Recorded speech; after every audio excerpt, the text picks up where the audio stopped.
The wind swept gently over the empty plains, carrying with it the scent of pine and dust, whispering through the tall grass that bent like waves under the fading light. On the far edge of the settlement lived a little girl named Clara Mae, an orphan barely 12 years old, who had learned to survive with more heart than help. She lived in a small wooden shack near the old river bend, the one people said was cursed by the spirits of the land. But Clara didn't believe in curses. She believed in kindness, in quiet prayers, and in the stories her mama used to tell before the fever took her away.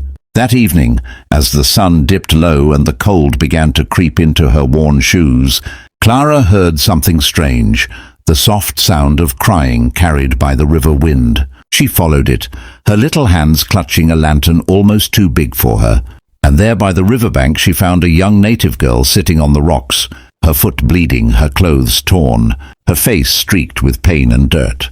For a moment Clara froze.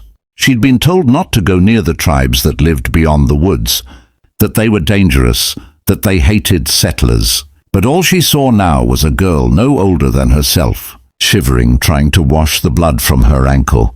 Clara stepped closer. "Are you hurt?" she asked softly. The girl looked up, startled, her dark eyes sharp like a frightened doe's. "Go," she whispered, her English broken but clear. "They say not to come." But Clara shook her head. "I ain't leaving you." She set down her lantern, knelt beside her, and tore a strip from her old dress to wrap the wound. The girl winced but didn't pull away. "River too deep," the girl murmured, pointing to the other side. "Camp there. I fall." Clara looked at the swollen river, cold, dark and fast, and then back at her. "You can't walk, but I can help you cross." She tied the girl's small bundle of belongings to her back, took her hand and stepped into the icy water. The current nearly knocked her off her feet, but she held on, teeth clenched, heart pounding. Halfway across, the current pulled stronger, dragging at their skirts, but Clara didn't let go. "Almost there," she shouted through chattering teeth, pulling with all the strength her little body had. Finally they stumbled onto the opposite bank, soaked and trembling but alive. The native girl fell to her knees, breathless, whispering something in her own tongue. A prayer, maybe a thank you. Clara smiled weakly. "You're safe now." The girl looked up, eyes glimmering in the moonlight. "My name, Ayana," she said softly. "It means eternal blossom." Clara nodded, helping her stand. "I'm Clara," she said with a grin. "It just means me, I guess." They laughed quietly, their voices barely louder than the crickets. Clara helped her walk up the hill toward the woods where the girl said her people camped. But before they could reach the trees, Ayana stopped and turned to her. "No come," she said quickly, shaking her head. "Danger." "Men watch." Clara frowned but nodded. "Then you be safe," she whispered, pressing the girl's hand. Ayana hesitated, then took the small wooden cross from around her neck and placed it in Clara's palm. "For heart brave like river," she said, before disappearing into the trees. Clara stood there for a long time, the wind tugging at her wet hair, the cross warm in her hand.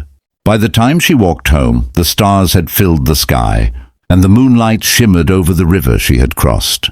She fell asleep by her fire that night, her heart full and her mind calm, never guessing what the dawn would bring.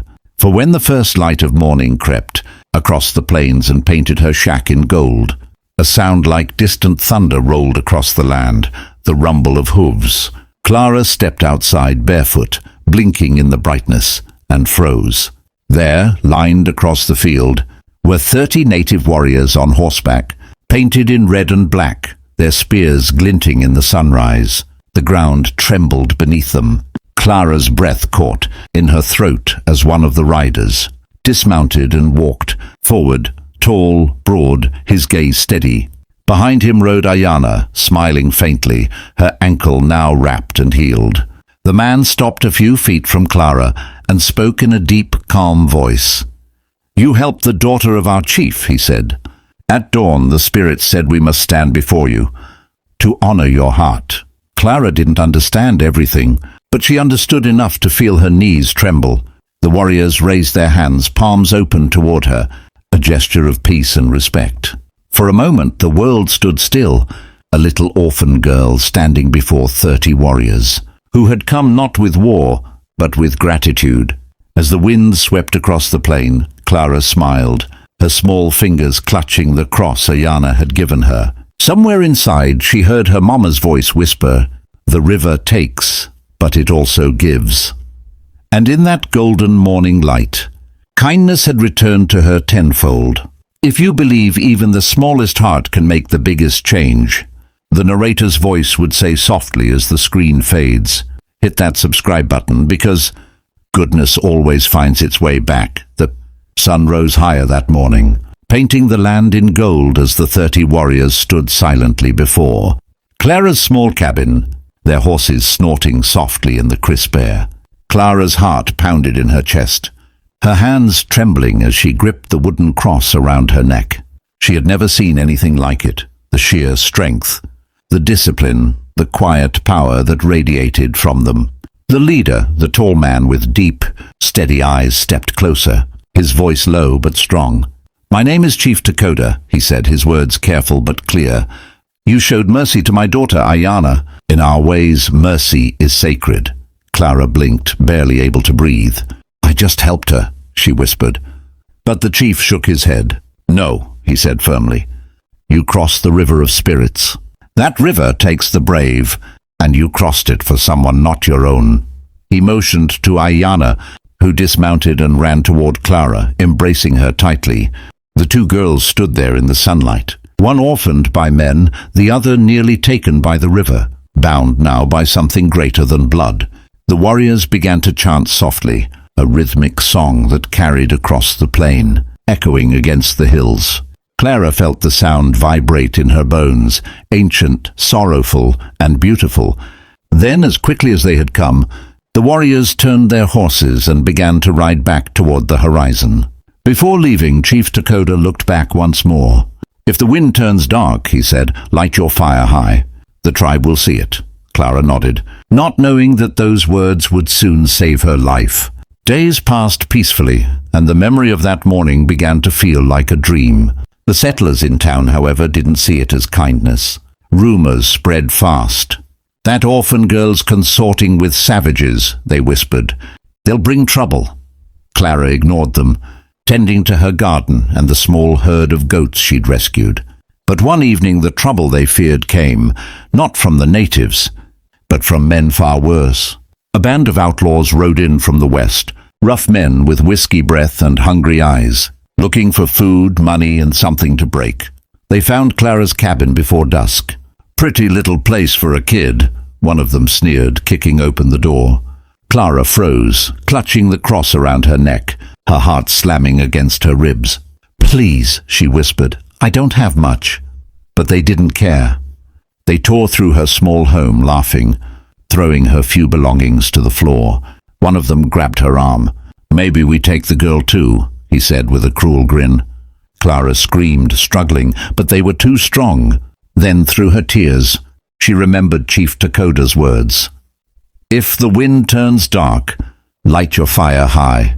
She bit her lip, twisted free, and threw a burning log from the fireplace into the pile of straw outside her door. Flames leapt high into the twilight, crackling, reaching for the sky like a desperate prayer. The men cursed, trying to stomp it out, but the fire grew fast, wild, bright. The outlaws didn't notice the distant rumble that soon followed, the sound of hooves.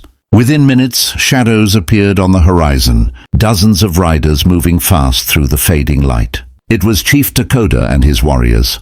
They came like the storm itself, their horses charging, their war cries cutting through the air. The outlaws turned to run, but there was nowhere to go. The warriors surrounded the cabin, disarmed the men, and bound them without mercy. Clara stood trembling as Dakota dismounted, his face hard with fury. "These men harmed the child of peace," he said in a voice that thundered. "The spirits do not forgive that." He looked down at Clara, his expression softening. "The fire was your call," he said. "And we heard." Clara's eyes filled with tears. "You came," she whispered. Dakota nodded. You helped my daughter when no one would help you. Now we help you." Ayana ran to Clara, hugging her again, both of them crying. The warriors built a new fire that night, not of warning, but of warmth, and they sat together under the stars, sharing food, stories, and silence that spoke louder than words. For the first time since her mother's passing, Clara didn't feel alone. The tribe stayed near for days, helping her rebuild what was broken, guarding her land until the danger passed. Before they left again, Chief Takoda placed his hand on Clara's shoulder. "You are orphan no more," he said. "The river chose you. Now the tribe watches over you." Clara smiled, clutching the cross and whispering a thank you that carried in the wind. As the warriors rode off into the sunrise, she stood by her cabin, her heart steady, her eyes shining with hope. The river still flowed, calm and bright, reflecting the golden morning light, a reminder that one act of kindness can ripple far beyond what the heart imagines. And as the music swells, the narrator's voice would close softly. If you believe that kindness can turn strangers into family, subscribe now, because this channel tells stories where courage and heart still matter.